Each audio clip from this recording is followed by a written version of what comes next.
2016 में जियो के आने से पहले इंडियन मार्केट में 17 से भी ज़्यादा टेलीकॉम कंपनीज हुआ करती थीं और आज जियो के अलावा सिर्फ 3 बची हुई हैं, एयरटेल, वीआई और बीएसएनएल।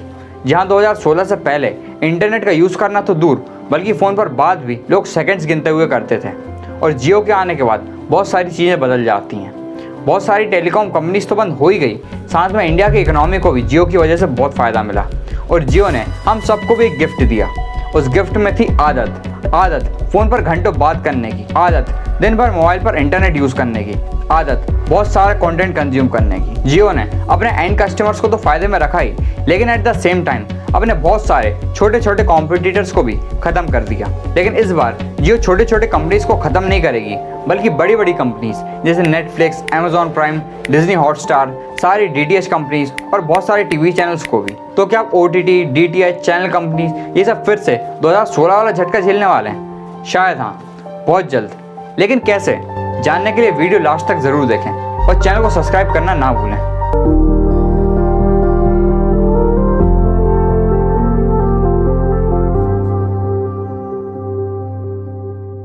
जैसे कि ज़्यादातर लोगों को पता है कि मुकेश अंबानी के पास कोई एक कंपनी नहीं है, इनकी लगभग 100 से भी ज़्यादा कंपनीज हैं, जिसमें से रिलायंस अलग है, जियो अलग है और वियाकॉम 18 ये भी मुकेश अंबानी जी की कंपनी है।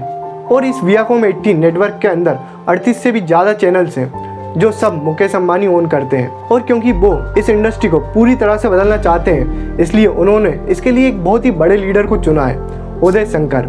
ये कौन है? इन्होंने 2007 में स्टार इंडिया ग्रुप की जिम्मेदारी उठाई थी, जिसकी तब वैल्यूएशन 1400 करोड़ की थी और 2020 में यही वैल्यूएशन 20,000 करोड़ तक पहुंच गई। और स्टार इंडिया ग्रुप की सक्सेस के पीछे पूरा हाथ सिर्फ उदय शंकर का ही था। 2020 में ही ये स्टार इंडिया ग्रुप से अलग हो जाते हैं और अपनी खुद की कंपनी खोलते हैं, बोधी ट्री वेंचर।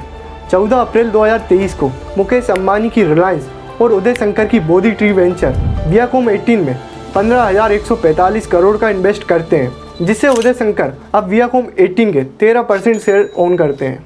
उदय शंकर और मुकेश अंबानी इन दोनों का पहला मोटिव अपने प्लेटफॉर्म पर ज़्यादा से ज़्यादा लोगों को लेकर आने का था, जिसके लिए इन्होंने फीफा वर्ल्ड कप और आईपीएल को सबके लिए फ्री में स्ट्रीम करना शुरू करा और बहुत सारी अच्छी मूवीज़ और सीरीज़ जैसे विक्रम बेदा, ब्लडी डैडी, असुर, इंस्पेक्टर अविनाश, क्रैकडाउन, इन सबको भी जियो सिनेमा पर फ्री में स्ट्रीम करा, जिसकी वजह से जियो सिनेमा के एक्टिव यूज़र्स 221 मिलियन तक पहुँच गए और अब इसके आगे सिर्फ एमएक्स प्लेयर ही है जिसके यूज़र्स 232 मिलियन है, जो थोड़े ही समय में जियो सिनेमा से पीछे हो जाएगा।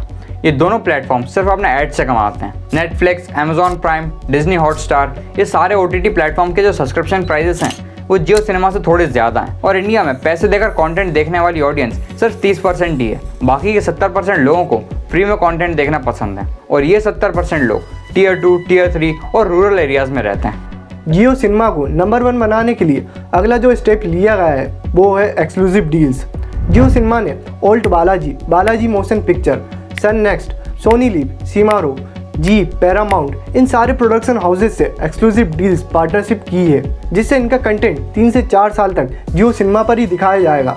और आपको बता दें कि रीजनल कंटेंट भी जियो सिनेमा पर ही दिखाया जाएगा। और अगर इंटरनेशनल मूवीज़ और सीरीज़ की बात करें तो जियो सिनेमा ने HBO मैक्स और वार्नर ब्रोस जैसे प्रोडक्शन हाउसेस का कंटेंट भी जियो सिनेमा पर ही दिखाया जा रहा है। और अब ये एक स्टेप ऊपर जा रहे हैं। आने वाले 1 साल के अंदर जियो सिनेमा इंडियन फिल्म इंडस्ट्री के बड़े बड़े राइटर, डायरेक्टर, प्रोड्यूसर और एक्टर से भी एक्सक्लूसिव डील साइन करने वाले हैं, जिससे होगा ये कि थिएटर से मूवी उतरने के बाद फिल्में OTT प्लेटफॉर्म पर दिखाई जाती थी, लेकिन अब ये फिल्म सिर्फ जियो सिनेमा पर ही दिखाई जाएंगी। शाहरुख खान की फिल्म पठान जब थिएटर के बाद स्टार गोल्ड पर आई थी, तब स्टार गोल्ड की व्यूअरशिप 45 मिलियन तक पहुंच गई थी, जो कि नॉर्मली 10 से 15 मिलियन तक रहती है।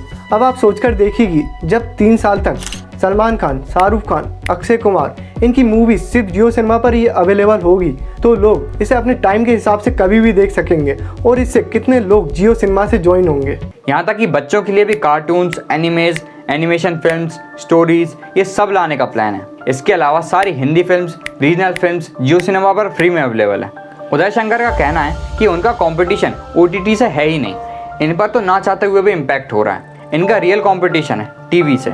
उदय शंकर का कहना है कि मोबाइल के आने से टीवी का कंजम्पशन थोड़ा कम हो गया है और जो बच्चे 2010 के बाद पैदा हुए हैं उनमें से एक बड़ा हिस्सा बिना टीवी देखे बड़ा हुआ है। उन्होंने बचपन से मोबाइल ही चलाया है और बहुत जल्द वो टाइम आएगा जब लोग टीवी देखना बंद कर देंगे और जब उन्हें कंटेंट कंज्यूम करना होगा तब वो सिर्फ जियो सिनेमा पर ही आएंगे, क्योंकि sports, Bollywood, Hollywood, web series, serials, regional cinema सब कुछ तो जियो सिनेमा पर अवेलेबल है। तो ये थी जियो सिनेमा की पूरी केस स्टडी, कैसे मुकेश अम्बानी और उदय शंकर ने आने वाले टाइम में सारे OTT प्लेटफॉर्म, DTH कंपनीज और चैनल कंपनीज को ख़त्म करने का प्लान बनाया है। आपको ये पूरी स्ट्रेटेजी कैसी लगी कमेंट करके ज़रूर बताएं, और अगर आप इस वीडियो को अभी तक देख रहे हैं तो चैनल को सब्सक्राइब करना ना भूलें।